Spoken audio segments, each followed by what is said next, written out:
Hi friends, welcome back to my channel tech with ಪ್ರೇಮಿನ್ ಕನ್ನಡ.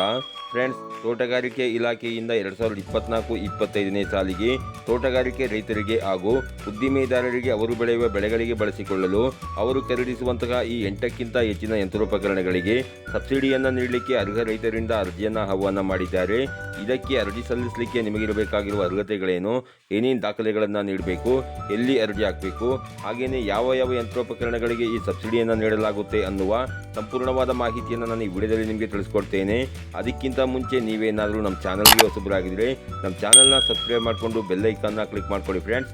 ನಾನು ಹಾಕುವ ಮುಂದಿನ ವಿಡಿಯೋದ ನೋಟಿಫಿಕೇಶನ್ ನಿಮಗೆ ಆ ತಕ್ಷಣ ಬಂದು ಸಿಗುತ್ತೆ ಫ್ರೆಂಡ್ಸ್. ಮೊದಲನೇದಾಗಿ ನಾವು ನಮ್ಮ ಚಾನಲ್ನಲ್ಲಿ ಅಪ್ಲೋಡ್ ಮಾಡುವಂತಹ ರೈತರಿಗೆ ಸರ್ಕಾರದಿಂದ ನೀಡುವಂತಹ ಸೌಲಭ್ಯಗಳ ಮಾಹಿತಿ ಇರುವ ಈ ವಿಡಿಯೋಗಳನ್ನು ತುಂಬ ಜನ ರೈತರು ನೀವು ನೋಡ್ತಾ ಇದ್ದೀರಿ.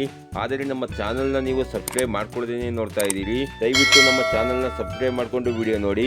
ಹಾಗೆಯೇ ವಿಡಿಯೋಗೆ ಒಂದು ಲೈಕ್ ಮಾಡೋದನ್ನು ಮಾತ್ರ ನೀವು ಮರಿಬೇಡಿ ಫ್ರೆಂಡ್ಸ್. ಹೌದು ಫ್ರೆಂಡ್ಸ್, ತೋಟಗಾರಿಕೆ ಇಲಾಖೆಯಿಂದ ತೋಟಗಾರಿಕೆ ಬೆಳೆಯನ್ನು ಬೆಳೆಯುವಂತಹ ರೈತರಿಗೆ ಹಾಗೂ ಉದ್ದಿಮೆದಾರರಿಗೆ ಅವರು ಖರೀದಿಸುವಂತಹ ಅಡಿಕೆ ಸುಲಿಯುವ ಯಂತ್ರ, ದೋಟಿ, brush cutter, tiller, power weeder ಹಾಗೂ ಸ್ಪ್ರೇಯರ್, ರೋಟೋವೇಟರ್, ಡಿಗ್ಗರ್ ಹಾಗೂ ಇತರೆ ಯಂತ್ರೋಪಕರಣಗಳಿಗೆ ಸಹಾಯಧನವನ್ನು ನೀಡಲಾಗುತ್ತೆ ಫ್ರೆಂಡ್ಸ್. ಅಂತಂದರೆ ಇಷ್ಟು ಯಂತ್ರೋಪಕರಣಗಳಲ್ಲಿ ನಿಮಗೆ ಯಾವ ಯಾವ ಯಂತ್ರೋಪಕರಣಗಳು ನಿಮಗೆ ಉಪಯೋಗಕ್ಕೆ ಬರುತ್ತವೋ ಅಷ್ಟು ಯಂತ್ರೋಪಕರಣಗಳನ್ನು ನೀವು ಖರೀದಿಸಬಹುದಾಗಿರುತ್ತದೆ.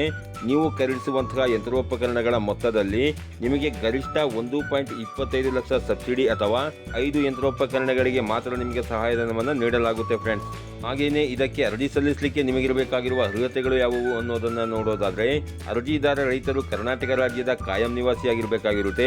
ಅರ್ಜಿದಾರ ರೈತರು ತೋಟಗಾರಿಕೆ ಬೆಳೆಯನ್ನು ಬೆಳಿಬೇಕು ಅಥವಾ ತೋಟಗಾರಿಕೆ ಬೆಳೆಯ ಉದ್ದಿಮೆದಾರರಾಗಿರಬೇಕಾಗಿರುತ್ತೆ.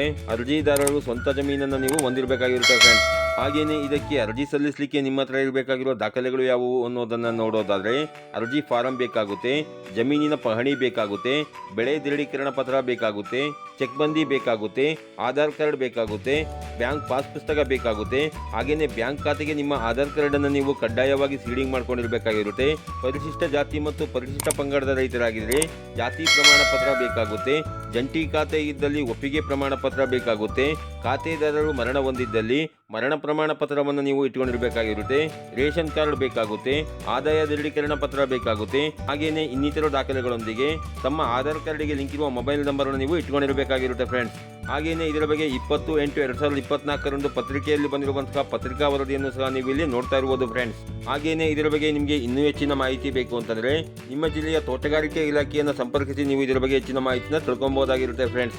ಯಾರ್ಯಾರು ಆಸಕ್ತ ರೈತರು ಹಾಗೂ ಉದ್ದಿಮೆದಾರರು ಈ ಸೌಲಭ್ಯಕ್ಕೆ ಅರ್ಜಿನ ಹಾಕಬೇಕು ಅಂತಿದ್ದೀರಿ ಅಂಥವರು ತಮ್ಮ ಜಿಲ್ಲೆಯ ತೋಟಗಾರಿಕೆ ಇಲಾಖೆಯನ್ನು ಸಂಪರ್ಕಿಸಿ ಈ ಸೌಲಭ್ಯಕ್ಕೆ ಬೇಕಾಗಿರುವ ಅರ್ಜಿ ಫಾರಂ ಅನ್ನು ಇಸ್ಕೊಂಡು ಅದನ್ನು ಫಿಲ್ ಮಾಡಿ ಅದಕ್ಕೆ ನಾನು ತಿಳಿಸಿರುವಂತಹ ಡಾಕ್ಯುಮೆಂಟ್ಗಳನ್ನೆಲ್ಲ ನೀವು ಅಟ್ಯಾಚ್ ಮಾಡಿ ನಿಮ್ಮ ಹತ್ತಿರದ ಗ್ರಾಮ ಪಂಚಾಯಿತಿ ಕಚೇರಿ ಅಥವಾ ತಾಲೂಕಿನ ಹಿರಿಯ ಸಹಾಯಕ ತೋಟಗಾರಿಕೆ ನಿರ್ದೇಶಕರ ಕಚೇರಿಗೆ ನೀವು ಇದನ್ನು ಸಲ್ಲಿಸಬೇಕಾಗಿರುತ್ತೆ ಫ್ರೆಂಡ್ಸ್. ಈ ರೀತಿಯ ಒಂದು ಸಣ್ಣ ಮಾಹಿತಿ ಇತ್ತು. ಈ ಮಾಹಿತಿನ ನಾನು ನಿಮಗೆ ತಿಳಿಸ್ಕೊಟ್ಟಿದ್ದೀನಿ.